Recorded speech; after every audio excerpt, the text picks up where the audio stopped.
नमस्कार दोस्तों, welcome again. ये है हमारी मॉडर्न हिस्ट्री की रिवीजन सीरीज, फैक्ट सीरीज का, जिसमें हम 1600 से लेके 1947 तक के सारे फैक्ट्स हम देख रहे हैं।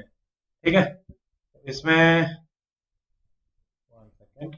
Okay, done. इसमें देखिए क्या है कि 1600 से 1947 all the fact related to the preliminary. इसमें हमारे ऑलरेडी पहले वाले वीडियोस में हम 1942 तक कवर कर चुके हैं और अब 1942 से 47 इसमें कवर करेंगे। So before that, we have already covered Polity by Lakshmikant complete chapter wise, and Shankar IAS की जो एनवायरनमेंट की बुकलेट है वो भी हमने चैप्टर वाइज कवर कर ली है। एंड उसके अलावा हमने बिपिन चंद्रा के भी चैप्टर 1 to 25 कवर अप किए हैं। वो तीनों आपको प्लेलिस्ट में मिल जाएंगे। And also at the end of this video I will put the playlist, उसका link. And about me, my name is Dr. Amit and I have qualified Haryana Civil Services Examination 2019 and I have given UPSC Mains 5 times and interview 3 times.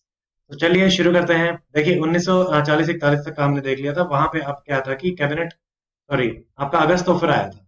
ठीक है, अगस्त offer में हमारे पास तीन चीजें उन्होंने दी थी, CDE, constituent assembly, dominion status and executive में आपका बढ़ाया जाएगा। तो दिसंबर 1947 में CWC की मीटिंग। देखिए एक नॉर्मल प्रोग्रेशन होता है, वो होता है कॉलोनी, कॉलोनी से डोमिनियन, डोमिनियन से सॉवरेन स्टेट। CWC की रेजोल्यूशन दिसंबर 1941 में इन्होंने कहा कि इफ फुल इंडिपेंडेंस दोगे तो हम कोऑपरेट करेंगे और इमीडिएट हमें पावर ट्रांसफर करो। ओके, ठीक है भाई। अब मार्च 1942 में, अगस्त ऑफर के बाद हमारे पास मार्च में आता है क्रिप्स। क्रिप्स मिशन भेजा गया। क्यों? क्योंकि पहले तो हमें इंडिया की सपोर्ट चाहिए थी फॉर द वॉर, क्योंकि British defeated in the south east Asia.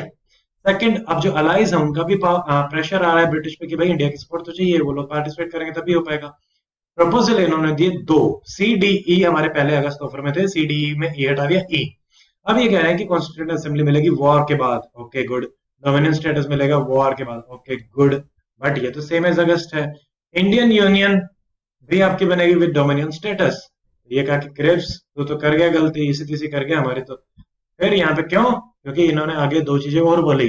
पहला, नया कॉन्स्टिट्यूशन आपका एक्सेप्ट किया जाएगा बट विद द कंडीशन।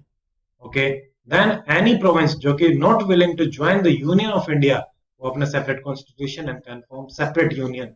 यहां से आपका बीज हुआ पार्टीशन का फिर से। ठीक है, पाकिस्तान रेजोल्यूशन के बाद अब दोबारा से ये कह रहा है कि अलग भी रखना चाहते हो तो अलग रख सकते हो। सो वेरी वेरी इंपॉर्टेंट, क्रिप से फिर यही अलग होने की बात आ रही है। पांचवा, उन्होंने कहा कि डिफेंस ऑफ इंडिया रहेगा ब्रिटिश के पास एंड गवर्नर जनरल की पावर रहेंगी यूं की यूं। कांग्रेस ने ऑब्जेक्ट किया लगभग हर चीज से। पहले में उन्होंने कहा कि डोमिनेंट स्टेट्स, क्या बात कर रहे हो, नहीं चाहिए। Then nominees in the constitutional assembly पे भी ऑब्जेक्शन हुआ। कांग्रेस वांटेड कि इलेक्टेड रिप्रेजेंटेटिव हो। ठीक है, और पॉइंट 4 और 5, ये जो नॉट विलिंग टू ज्वाइन वाला है ये भी हमें नहीं चाहिए और डिफेंस वाला तो नहीं माना जाएगा। Gandhi ji called it post dated cheque. Cripps का पोस्ट डेटेड चेक, ये आपको ध्यान रखना है। It is very very important. सीधा पूछा जा सकता है कि पोस्ट डेटेड चेक टर्म जो यूज करी गई थी वो किसके लिए यूज करी गई थी। ठीक है, अब मुस्लिम लीग भी ऑब्जेक्ट कर रही है। वो क्यों कर रही है? वो कह रही है कि सिंगल इंडियन यूनियन की आप बातें क्यों कर रहे हो, हमें तो अलग चाहिए। और हम ये देखो कितनी डायकोटोमी। जबकि कांग्रेस बात कर रही है, वो कह रही है कि अलग करने की बात क्यों कर रहे हो। तो यहाँ से अलग अलग इंटरप्रिटेशन। हिंदू महासभा कह रही है कि कोई राइट ही नहीं होना चाहिए सीट करने का, तो सब एक रहेंगे।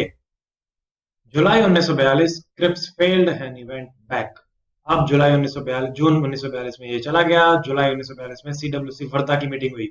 इमीडिएट पावर दो, नहीं तो क्विट इंडिया मूवमेंट। उसके बाद हमारा जुलाई के बाद 8 अगस्त 1942 Bombay quit India movement, Gowalia Tank, AICC की मीटिंग के बाद। Why quit India movement? क्योंकि क्रिप्स तो आपका फेल हो गया, प्राइसेस बढ़ रहे थे पॉपुलर डिस्कंटेंट ऑफ वॉर की वजह से, and the news of British reverses suffered in south east Asia, उससे भी हमारे अंदर जोश आ गया था। The leadership wanted to condition the people for the Japanese invasion, क्योंकि जापान ने ही हरा रहा था इसको साउथ ईस्ट एशिया में। तो उन्हें लगा कहीं जापान ही इन्वेड ना कर दे इंडिया को। क्विट इंडिया मूवमेंट की डिमांड थी immediate end to the British India, करो या मरो। ठीक है, ये हमारा आ गया यहाँ से क्विट इंडिया मूवमेंट। अब उसके बाद गांधी जी ने स्लोगन दिया यहाँ पे, डू और डाई। अगस्त 9 को आपकी सारी की सारी एक ही दिन में all the leadership has been arrested. Ram Manohar Lohia, JP Narayan, Aruna Ashraf Ali, Usha Sharma, Biju Patnaik, Achyut Patwardhan, RP Goenka, Sucheta Kripalani, ये हमारी लीडरशिप थी। उषा मेहता क्या थी? वो आपका एक अंडरग्राउंड रेडियो चलाती थी। ठीक है, वो लोगों को इंस्पायर करती रहती थी कि stay tuned and stay connected और इंस्पायर्ड कि हमें आजादी चाहिए ही चाहिए, मिल जाएगी तो लेके ही रहेंगे। फिर जैसा लास्ट टाइम हुआ था आपके नॉन कोऑपरेशन में, कुछ पैरेलल गवर्नमेंट्स बनी थी, यहाँ पे भी पैरेलल गवर्नमेंट्स। कहाँ कहाँ? बलिया, बलवान चित्तूर, चिंटू पांडे बलवान है ना, चिंटू पांडे आपके, तो बलिया में बनी चिंटू पांडे, ठीक है। तुम लोग वेस्ट बंगाल में एक बनी, ठीक है। सतारा, 1 साल की सबसे बड़ी रही सतारा में। सतारा, इसमें आपके पास है नाना पटेकर एंड वीबी चौहान, तो ये आपके थे सतारा में। कोई कम्युनल क्लैश नहीं हुआ, 10,000 से ज्यादा लोग मारे गए, सीवियर रिप्रेशन यहाँ पे हुआ था। अब देखिए, अब हम आ जाते हैं फरवरी 1943 में। अगस्त से ये हो गया। फरवरी 1943 में गवर्नमेंट के एट्रोसिटीज के अगेंस्ट गांधी जी बोले कि I am going for fast against the violence of the government. 3 member की आपकी वायसराय की काउंसिल थी, उन्होंने भी रिजेक्ट कर दिया। तो गवर्नमेंट पोजीशन से भी लोग रिजेक्ट कर रहे हैं। असेसमेंट क्या है कि अब यहाँ से पता चल रहा है हमें कि अब क्विट इंडिया मूवमेंट के बाद देखने में आ रहा है ये लॉयलिटी जो है ब्रिटिश के खिलाफ, वो है इरोड होती जा रही। ब्रिटिश की लॉयलिटी हमारे लोगों की वो खत्म होती जा रही है। विदाउट इंडियन कंसेंट आप रूल नहीं कर सकते, चाहिए ही चाहिए। स्पॉन्टेनिटी बहुत हाई है, फर्स्ट लेवल की लीडरशिप नहीं है, फिर भी मूवमेंट कंटिन्यूड है। तो this was the assessment of the quit India movement. अब हम आगे देखते हैं। देखिए 1942 के बाद अब ये 43 में आपकी आई फेमाइन आई। फेमाइन में more than 1 million people, 10 lakh मारे गए साउथ वेस्ट बंगाल में, ठीक है। अब यहाँ पे इसके रीजंस क्या थे? एक तो इन्होंने फूड जो था वो भेज दिया आर्मी के लिए। राइस इंपोर्ट जो पहले करते थे साउथ ईस्ट एशिया से, वहां पे गड़बड़ चल रही, तो स्टॉप हो गया। मिसमैनेजमेंट एंड प्रॉफिटेरिंग भी अभी चल रही है, ठीक है। तो इस वजह से ये गड़बड़ घोटाला हो गया 43 में, फेमाइन में बहुत सारे लोग मारे गए। उसके बाद हम अगले साल में आते हैं 44 और 45। यहाँ पे क्या आया? सी राजगोपालाचार्य फार्मूला आया 1944 में। इन्होंने क्या कहा? राजा बोले कि प्लेबिसाइड करा दो, जो जहां रहना चाहते हो उसी से डिसाइड हो जाएगा। But Jinnah rejected, no if no but, हमें तो पाकिस्तान चाहिए ही चाहिए। Tactic acceptance of Pakistan if plebiscite कराओगे तो कहा इन्होंने कि ठीक है, आफ्टर वॉर हम करा देंगे। और plebiscite in the north west region, north east region of the Muslim majority. Congress और मुस्लिम लीग ये डिमांड कर रहे हैं कि आजादी चाहिए ही चाहिए, प्रोविंशियल गवर्नमेंट चाहिए ही चाहिए, ठीक है। फिर राजा जी के बाद हमारा आता है देसाई लीग पैक्ट, क्योंकि कांग्रेस और इसमें असल जो है वो सोल्व नहीं हो पा रहा है। हाँ, तो यहाँ पे जो प्लेबिसाइड वाली भी बात थी, उसमें ये भी कहा गया था कि डिफेंस, कम्युनिकेशन और कॉमर्स जो है वो इंडियन के ही पास रहेगा। तो देसाई लियाकत पैक्ट में 1945 में ये आया। इसमें इन्होंने दो चीजें बात करी, ठीक है। दो, देसाई दिल के दो टुकड़े, देश दिल के दो टुकड़े, 20% सीट। तो दो टुकड़े क्या हुए? इंटरिम गवर्नमेंट बनाई जाएगी जिसमें इक्वल नंबर ऑफ सीट्स होंगी, कांग्रेस की और मुस्लिम लीग की। And 20% of the seat minority के लिए कंजर्व रहेंगी। तो यहाँ पे एक पैम्पलेट आता है, the way out, pamphlet by the C Rajagopalachari, first governor general भी थे, to solve the constitutional deadlock। चलो भाई ठीक है, ये तो हो गया। अब भी बात नहीं बनी। अब क्या हुआ? फिर वेवल आए। वेवल क्या है? वेव की तरह याद रखना, ठीक है। वेव जब हमारी बनती है ना, वेव, तो वेवल थे हमारे नए वायसराय। Congress leadership out of jail आ गई है, उनके साथ बैठ के बात कर रहे हैं। वेव में एक है हिंदू, एक है मुस्लिम, एक है हिंदू, एक है मुस्लिम, इससे याद रखना है। Why government has been keen on the solution? क्योंकि एलाइज का प्रेशर आ रहा था, वर्ल्ड वार चल रही थी, उनकी सपोर्ट चाहिए ही चाहिए। कंजर्वेटिव थे, they wanted to look sincere कि भाई हमें इलेक्शन जीतने हैं। How to solve? नई एग्जीक्यूटिव बनाओ और नया कॉन्स्टिट्यूशन बनाओ। तो सी और ई, हम सी डी ई देख रहे थे, सी डी ई के बाद हमारे पास आया था सी डी, अब हमारे पास आ गया सी। सी में कॉन्स्टिट्यूशन दिया जाएगा, नया एग्जीक्यूटिव काउंसिल बनाई जाएगी। तो वेवल आए थे, घूमते फिरते शिमला चले गए। शिमला में जाके इन्होंने कहा कि चलो मीटिंग करते हैं। जून 1945 में इन्होंने शिमला में मीटिंग करी, talked about the executive council. इसमें कहा कि सारे के सारे मेंबर रहेंगे एग्जीक्यूटिव काउंसिल के, except to governor general and the command defence in chief, ठीक है, कमांड इन चीफ। तो अब यहाँ पे इन्होंने कहा कि हिंदू और मुस्लिम इक्वल रिप्रेजेंटेशन। वेव है ना, वेव, वेव में एक हिंदू, एक मुस्लिम, एक हिंदू, एक मुस्लिम। फिर आपका एग्जीक्यूटिव काउंसिल जो है उसमें एज ए इंटरिम गवर्नमेंट वो काम करेगी जब तक आप अपनी नहीं बनाते। कांग्रेस ने ऑब्जेक्ट किया, क्यों? जिन्ना ने भी ऑब्जेक्ट किया। यहाँ पे नॉमिनीज से लेके प्रॉब्लम चल रही थी। ये बात कर रहे थे कि जो दूसरे जो माइनॉरिटीज के रिप्रेजेंटेशन है, मुस्लिम का रिप्रेजेंटेशन है, कांग्रेस कह रही है इलेक्टेड का होगा। जिन्ना कह रहे हैं नॉमिनी सारे के सारे मुस्लिम लीग के होंगे। तो किसी ने माना नहीं इसको। उसके बाद हम आते हैं फरवरी 1946 में। वेवल के बाद 1946 में 1.5 साल बिफोर द इंडिपेंडेंस क्या हुआ? आईएनए की म्यूटिनी। फेज 1 इसका 1942 से ही शुरू हो रहा था। यहाँ पे इंडियन नेशनल आर्मी में मोहन सिंह भागना का ये आइडिया था। मलाया सिंगापुर में ये सवाल आ चुका है, उन्होंने बनाया। सितंबर 1942 में फर्स्ट डिवीजन वाज फॉर्म्ड और 1603 16,300 मेंबर थे। रास बिहारी बोस भी थे यहाँ पे।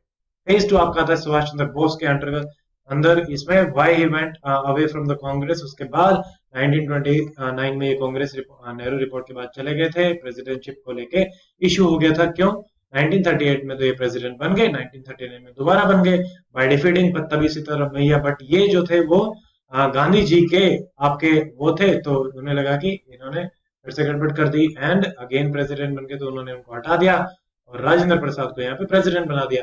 यहां से निकलते ही उन्होंने बनाया फॉरवर्ड ब्लॉक कि भाई मैं तो कांग्रेस छोड़ रहा हूँ, फॉरवर्ड ब्लॉक बना रहा हूँ, ये ध्यान रखना है, very very very important. 7 star. फिर ये चले गए 1941 में जर्मनी। 1947 में रास बिहारी बोस के साथ मिलकर अगेन आईएनए। अक्टूबर 1943 तक आते आते प्रोविंशियल इंडियन गवर्नमेंट घोषित कर दी at Rangoon Singapore by the boss. इन्होंने रेजिमेंट बनाए, देखिए झांसी नेहरू गांधी के नाम से आजाद हिंद फौज में कैप्टन लक्ष्मी सहगल एक बहुत इंपॉर्टेंट नाम है यहाँ पे, वो भी थी। फिर उसके बाद 1944 में हमारा आता है failure of the Imphal campaign and the study Japanese infiltration और retreat, battle of Kohima, very very important. 4 अप्रैल 1944 को हुआ था, 4/4/1944, ठीक है। तो 1944 में फिर क्या हुआ? End of the world war 2, Japanese retreat. ये टेनिस कोर्ट का बैटल था, battle of Kohima. Battle of नोर में भी था, ये वर्ल्ड वॉर 2 फ्रांस में हुआ था।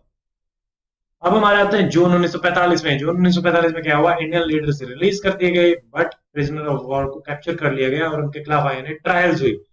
जुलाई 1945 में, एक महीने बाद, क्लेमेंट अटेल जो कि लेबर पार्टी के थे सिंपैथेटिक हुए, नई गवर्नमेंट आ गई आपके इंग्लैंड में। तो अटेल ने कहा कि थोड़ा सा करो भाई इसको सोल्व। अगस्त 1945 में इलेक्शंस होंगे इंडिया में, ऐसा बोला गया। फिर नवंबर तक आते आते आईएनए की ट्रायल हुए। यहाँ पे 3 थे, एक हिंदू, एक मुस्लिम, एक सिख। प्रेम कुमार सहगल, शाहनवाज खान, गुरबख्श ढिल्लो, इन तीनों को ट्राई किया गया बट इनको डिफेंड करने के लिए सब आए। तो यहाँ पे अपने Congress will defend INA prisoners of the war, Bholabhai Desai, Tejpal Sapru, Kailashnath Katju, Nehru, Jawaharlal Nehru, Ashraf Ali, all party conference supported them, all political parties इनको सपोर्ट कर रही थी। अब यहाँ पे हमारे पास आ रहे हैं 3 अपसर्ज जो नेवी में हुई, नेवल म्यूटिनी में। वो कब कब थी? 1945 से 46 के बीच में। फरवरी 1945, फरवरी 1946, फरवरी 1946, 18 फरवरी, 11 फरवरी। 45 में कलकत्ता में ओवर आईएनए ट्रायल्स, तो पहले हुई यहाँ पे, पहले हुई कलकत्ता में।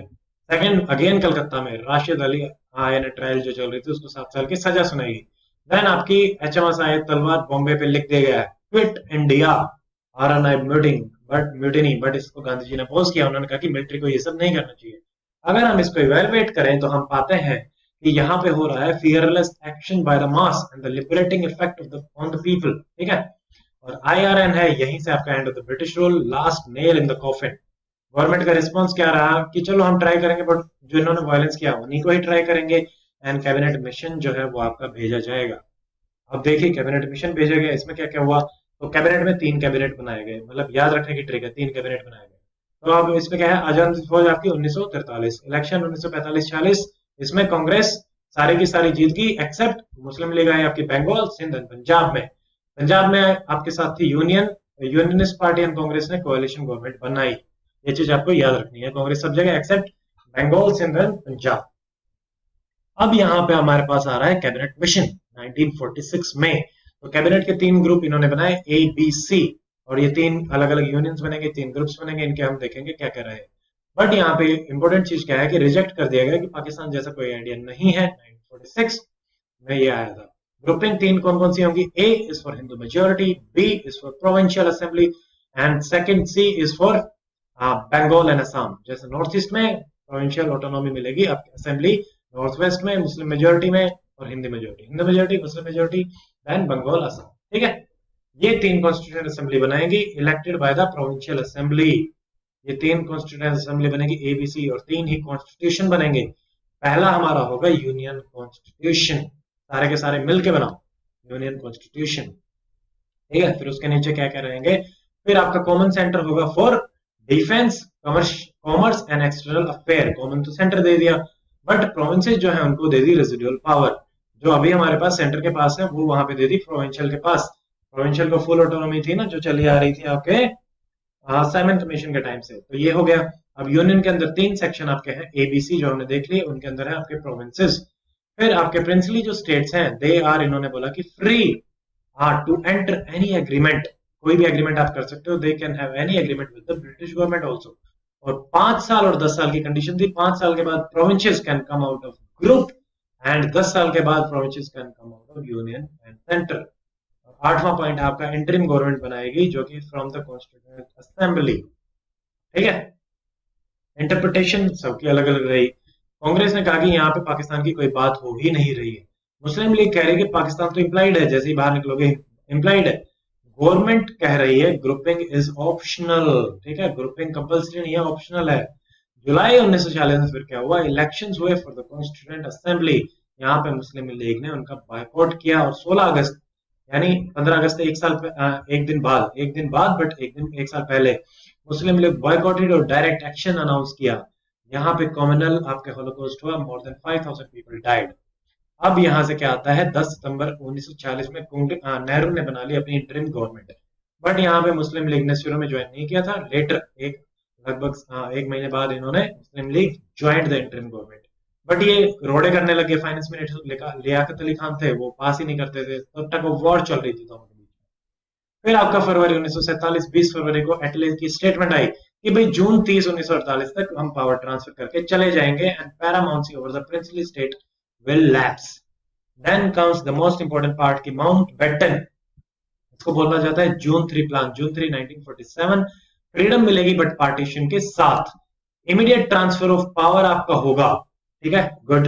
Dominion status, okay. Constituent assembly मिलेगी, ओके, सारी चीजें होंगी। पंजाब और बंगाल में जहां पे 2 आपके ग्रुप बनेंगे वहां पे आपके सेपरेट इलेक्टोरेट होगा और आपकी पार्टीशन से रिलेटेड वोट करी जाएगी, ये भी उन्होंने बोला। और यहाँ पे एक बाउंड्री कमीशन भेजा जाएगा, red Cliff commission, very very important, India और पाकिस्तान के बीच की बाउंड्री।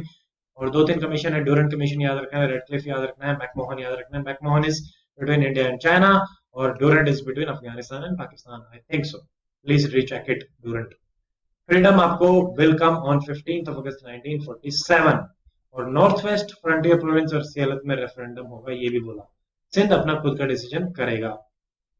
नोखाली में यहाँ पे आपके गांधी जी फिर से लास्ट फास्ट इन्होंने नोखाली में किया क्योंकि वहां पे बहुत सारे कम्युनल आपके एंगल्स चल रहे थे। तो ये सारे के सारे जो हैं फिर से मैंने एक लास्ट में लिस्ट बनाई थी सबकी एक पेज पे, ये आप देख सकते हो फ्रॉम द नोट्स, क्योंकि हमने सारा कवर कर लिया है इसको और ये फिर से रिपीटेशन होगा। 15 अगस्त 1947 वी हैव गेन इंडिपेंडेंस।